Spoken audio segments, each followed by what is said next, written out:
నమస్తే welcome to cine talkies. Mega versus Allu ఇది గత కొంతకాలం నుంచి కొనసాగుతూనే ఉంది. వాళ్ళ ఫ్యామిలీ మధ్య ఎంత గ్యాప్ ఉందో తెలియదు, కానీ అల్లు అర్జున్ పవన్ కళ్యాణ్ ఫ్యాన్స్ సోషల్ మీడియాలో బద్ద శత్రువుల్లాగా కామెంట్స్ పెడుతుంటారు.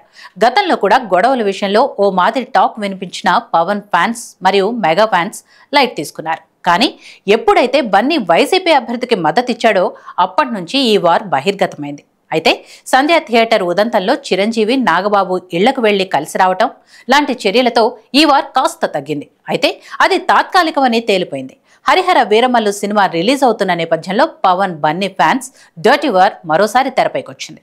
మరీ ముఖ్యంగా ఈ ఇద్దరు హీరోల ఫ్యాన్స్ చెత్త మీమ్స్ క్రియేట్ చేసుకుంటూ ఒకరిపై ఒకరు దుమ్మెత్తి పోసుకుంటున్నారు. ఇంతకీ మ్యాటర్ ఏంటంటే, హరిహర వీరమల్లు సినిమాతో పుష్ప 2 రికార్డులు బద్దలవుతాయనేది పవన్ ఫ్యాన్స్ వాదన.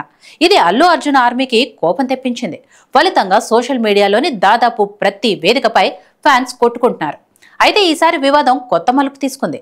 పవన్ కళ్యాణ్, ఆయన భార్య అన్నాపై అభ్యంతరకర వ్యాఖ్యలు చేసిన కొందరిపై కేసులు నమోదయ్యాయి. చాలా మంది బన్నీ అభిమానుల హ్యాండిల్స్ బ్లాక్ అయ్యాయి. దీంతో ఇప్పుడు ఈ వివాదం మరింత ముదిరింది. తలపడటం చేతకాక అధికార బలం ఉపయోగించి ఇలా చేస్తున్నారంటూ కొత్త వాదన ఎత్తుకున్నారు బన్నీ ఫ్యాన్స్. ఈ వార్ ఎంతవరకు కొనసాగుతుందో చూడాలి. హాయ్ హలో మెస్మరైజ్ చేసే మూవీ ముచ్చట్లు, రిలీజ్ అయిన వెంటనే రివ్యూస్, మీ అభిమాన తారల రియల్ స్టోరీస్, సినిమా సమాచారం ఏదైనా క్షణాల్లో మీ చెంతకు. మరింకెందుకు ఆలస్యం, యోయో సినీ టాకీస్ ని సబ్స్క్రైబ్ చేసుకోండి. హలో నోటిఫికేషన్ కోసం గంట కొట్టడం అస్సలు మర్చిపోకండి.